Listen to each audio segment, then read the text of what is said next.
Mainit na usapin ngayon sa buong bansa at sa social media ang biglaang pagbaba ng reserbang ginto ng Pilipinas, isang isyong hindi gaanong naitatampok sa mainstream media.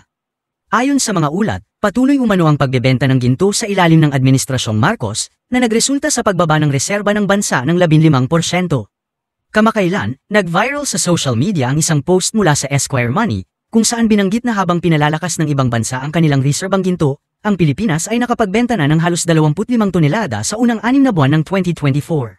Dahil dito, bumaba ang kabuuang reserba ng bansa sa 134 na tonelada, na siyang pinakamalaking naibentang ginto kumpara sa ibang bansa sa parehong panahon. Matapos naman lumabas ang balitang ito, Bangko Sentral ng Pilipinas nagsalita na. The country's gross international reserves, including gold, are held and managed solely by the BSP in order to maintain the international stability and convertibility of the Philippine peso and meet any foreseeable net demands on the Bangko Sentral for foreign currencies. The country's GIR is not used for any other purpose other than meeting the country's forex requirements. Tasked to manage the country's external accounts, among other functions, the BSP has been buying and selling gold over the years as part of its core functions. When the BSP sells gold, the proceeds revert to and stay within the GIR. Last year, the GIR rose to 106.3 billion United States dollars from 103 United States dollars and 80 cents billion in 2023. Similar to other central banks, the BSP maintains a portion of its reserves in gold as part of the country's GIR, mostly to hedge against offset movements in the market price of other assets. It buys or sells gold to maintain an optimum level for this purpose, not too much, not too little. This follows basic portfolio management principles. Gold prices tend to move in the opposite direction of other assets. Therefore, central banks hold some gold as a hedge against price declines in other assets in the reserves.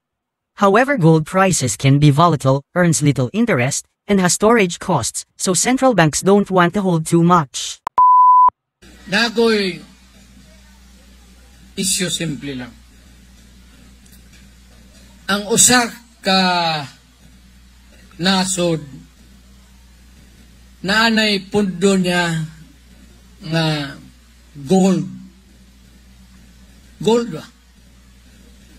Kana munay iyang itubag unsa man ang imong kwarta, papel malang na, asa man ang balor ana, asa ang backup ana, mayong kadayon niya ang among gold reserve.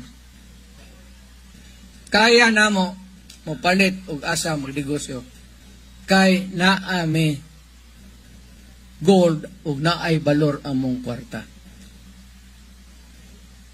Ang butlag wa na ko magbaling-baling anang ilang computation.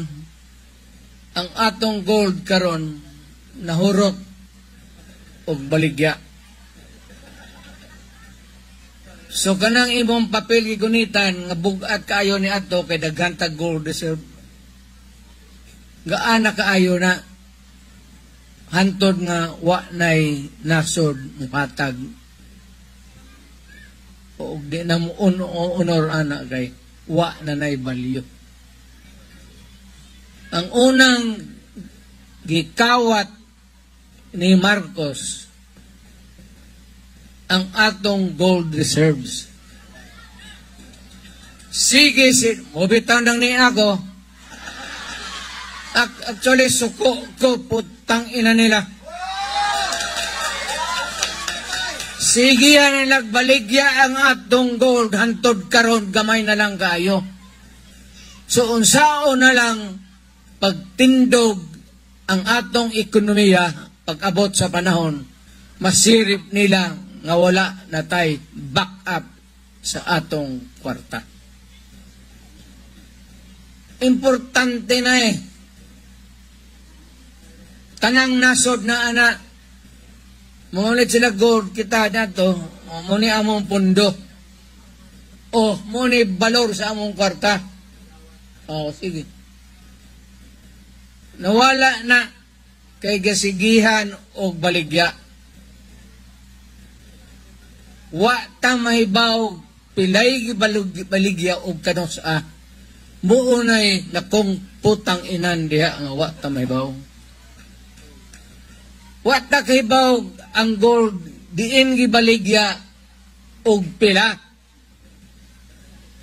Wa sila mo sultihan na ang administrasyon.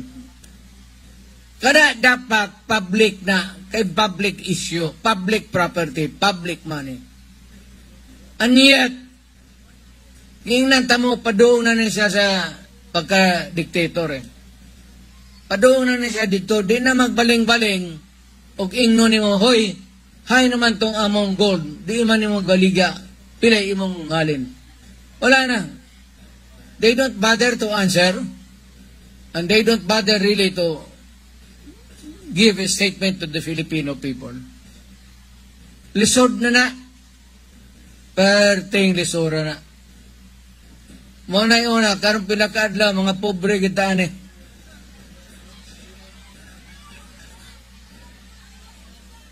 Ako, nagpalit na ko daan o sa kadusin ng jockey nga.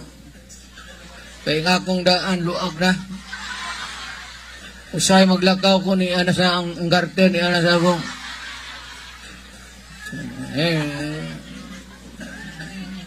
pobre na gota.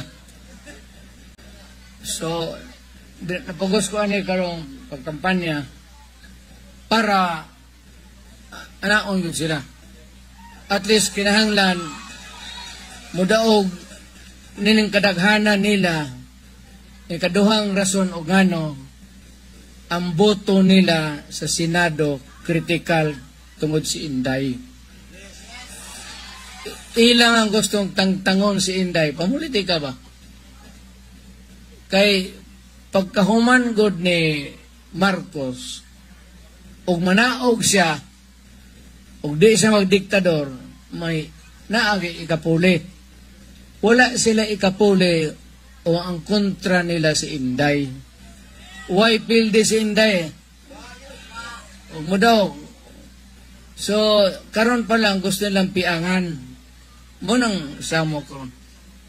So, kinahanglan, perhaps ay si Inday pag-abot sa Senado kay muunay mo ang Senado mo ay judge ang House of Representatives mga representante muna sila'y prosecutor sila'y mo da sa demanda ang mga senador mo'y maminaw o muhatag sa ilang silot o verdict.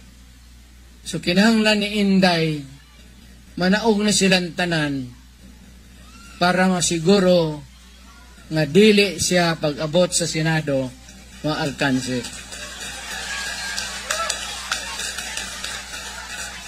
Pananghangyoon tamo, padag-on ba ninyo na akong gihangyo sa inyo? Umani naman ito ng iba't ibang reaksyon mula sa ating mga netizens. Ayon kay Virgie Samutsari, mga kababayan, maging wise po tayo sa pagboto. Huwag iboto ang mga balimbing dahil di sila pwedeng pagtiwalaan. Sila yung iwan ka sa ere at dun sila sa may pakinabang. Pahayag naman ni Rosita Scarpena, sa ginagawa ng admin ngayon, huwag nang hintayin ang 2028 presidential election, kundi pababain na sa pwesto ang mga namumuno ngayon. At ito naman ang saloobin mula sa ating kababayan na si Esther Gatons, korek ka talaga dyan mahal na Pangulong Duterte, lantaran ang pagnanakaw ng admin ngayon. Mga kababayan, feel free to comment below para maglabas ng saloobin sa balitang ito.